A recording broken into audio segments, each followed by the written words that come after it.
அண்மை செய்தி. சசிகலா தேர்வுக்கு எதிரான முறையீட்டில் தினகரனின் பதிலை ஏற்க முடியாது என்பது தேர்தல் ஆணையம் தெரிவித்திருக்கக்கூடிய செய்தி.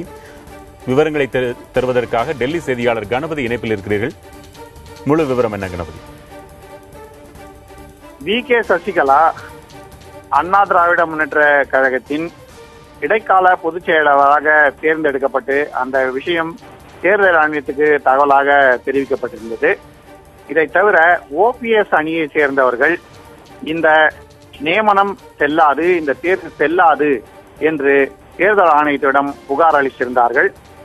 இதற்கு பதில் கொடுக்கும்படி தேர்தல் ஆணையம் வி.கே. சசிகலாவுக்கு கடிதம் எழுதியிருந்தது.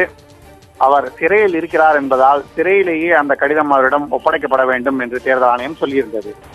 இப்படிப்பட்ட சூழ்நிலையிலே தேர்தல் ஆணையத்தின் நோட்டீஸுக்கு டிடிவி தினகரன் பதில் அனுப்பியிருந்தார். அவருடைய கையொப்பத்திலே பதில் அனுப்பப்பட்டிருந்தது. இதை தவிர தேர்தல் ஆணையம் இது தொடர்பாக அனுப்பியிருந்த 3 கடிதங்களுக்கு பதிலாக 5 கடிதங்கள் டிடிவி தினகரனின் கையெழுத்திலே அனுப்பப்பட்டிருக்கின்றன. தேர்தல் ஆணையத்தின் கருத்துப்படி இந்த கடிதங்களை ஏற்க முடியாது, அவை தேர்தல் ஆணையத்துக்கு செல்லாது என்பது தேர்தல் ஆணைய அதிகாரிகளின் முடிவாக இருக்கிறது. இதற்கு காரணம் என்னவென்றால், தேர்தல் ஆணையத்தின் ஆவணப்படி டிடிவி தினகரன் அனைத்து இந்திய அண்ணா திராவிட முன்னேற்ற கழகத்தின் கட்சியிலே எந்த பொறுப்பிலும் இல்லை. அதாவது அவர் நியமிக்கப்பட்டது தொடர்பான தகவல்கள் இன்னும் தேர்தல் ஆணையத்துக்கு தெரிவிக்கப்பட்டு அங்கே அங்கீகாரம் செய்யப்படவில்லை. ஆகவே அப்படிப்பட்ட சூழ்நிலையிலே அவருடைய பதில்களை ஏற்க முடியாது என தேர்தல் ஆணைய அதிகாரிகள் இன்று கடிதம் எழுதியிருக்கிறார்கள். ஆகவே ஒன்று வி.கே. சசிகலாவே தேர்தல் ஆணையத்தின் நோட்டீஸுக்கு பதில் அனுப்ப வேண்டும், அல்லது அவர் யாருக்கு அங்கீகாரம் கொடுக்கிறாரோ அவர் பதில் அனுப்ப வேண்டும். அதாவது டிடிவி தினகரனே பதில் அளிப்பதாக இருந்தாலும் அது வி.கே. சசிகலாவின் அங்கீகாரத்துடன் நடக்கப்பட வேண்டும். அதற்காக அவருடைய கடிதம் இணைக்கப்பட வேண்டும். அப்படி இருந்தால்தான் அதை ஏற்றுக்கொள்ள முடியும். இதற்கு 10ஆம் தேதிக்குள் பதிலளிக்க வேண்டும் என தேர்தல் ஆணையம் தனது கடிதத்திலே சொல்லியிருக்கிறது. வெங்கட், கணபதியில் டிடிவி தினகரனோ அல்லது சசிகலாவோ யார் இந்த பதில் கடிதத்தை அனுப்பியிருந்தாலும் கூட அதில் கருத்தில் ஒன்று மாறுபட்டு இருக்க போவதில்லை. இனியும் கூட இந்த கடிதம் தான் செல்லாது என்று அறிவிக்கப்பட்டிருக்கிறதே தவிர அந்த கடிதத்திற்குள் என்ன இருக்கிறது என்பதை நாம் தெரிந்து கொள்ளலாமா?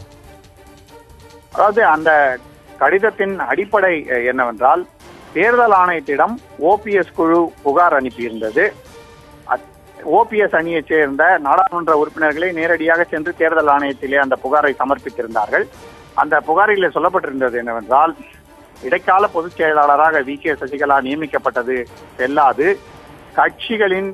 கட்சியின் விதிமுறைகள் நடவடிக்கைகளுக்கு ஏற்ற வகையிலே அது இல்லை, அந்த நடைமுறைகள் பின்பற்றப்படவில்லை, கட்சியின் விதிகள் பின்பற்றப்படவில்லை, அதற்கு முரணாக இந்த நியமனம் நடைபெற்றிருக்கிறது, ஆகவே அது செல்லாது.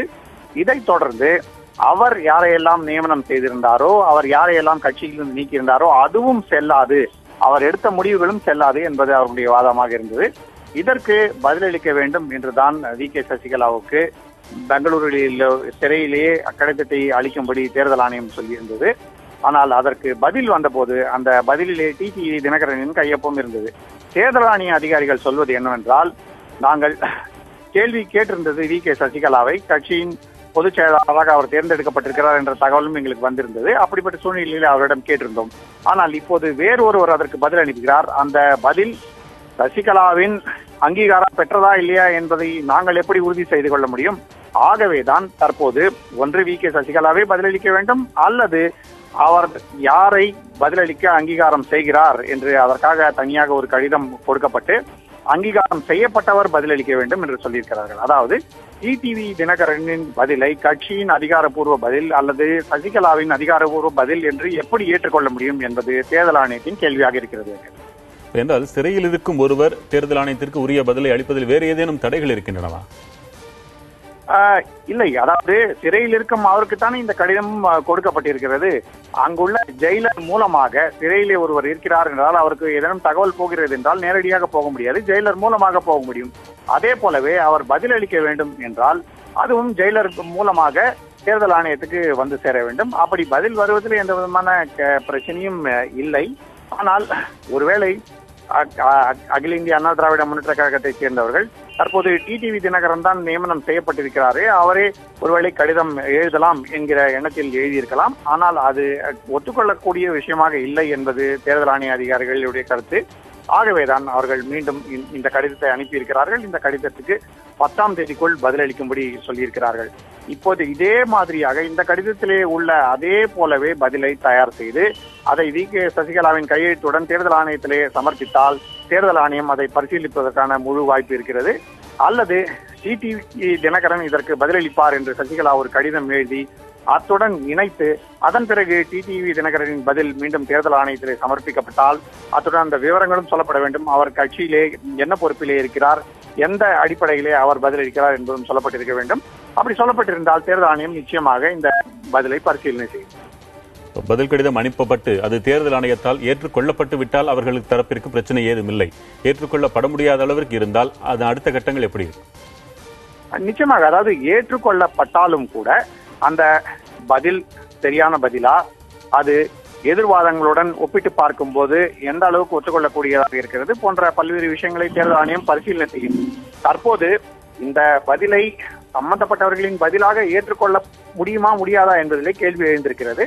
அடுத்த கட்டமாக அப்படி ஏற்றுக்கொள்ளப்பட்ட பிறகு அந்த பதில் திருப்திகரமாக இருக்கிறதா, கட்சியின் விதிமுறைகள் பின்பற்றப்பட்டு நியமனங்கள் நடைபெற்றிருக்கிறதா, அதற்கு முரணாக ஓபிஎஸ் குழு சொல்லியது போல நடைபெற்றிருக்கிறதா என்பதை இறுதி முடிவாக தேர்தல் ஆணையம் எடுக்க வேண்டும்.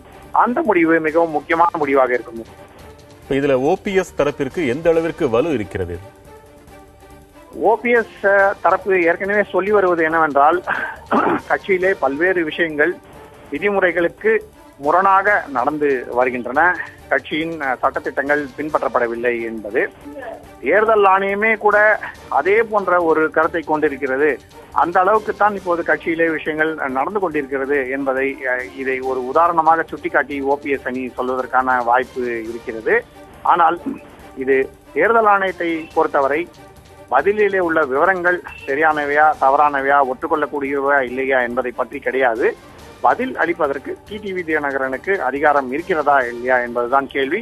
சசிகலா ஒருவேளை அவருக்கு அதிகாரம் கொடுத்தால்தான் அந்த மாதிரியான பதிலை பரிசீலனை செய்ய முடியும். இல்லை என்றால் அவர் தேர்தல் ஆணையத்தை பொறுத்தவரை கட்சியின் எந்த பொறுப்பிலும் இல்லை. ஆகவே அவர் பதிலை பரிசீலனை செய்ய முடியாது என்பது தேர்தல் ஆணையத்தின் நிலைப்பாடாக இருக்கு.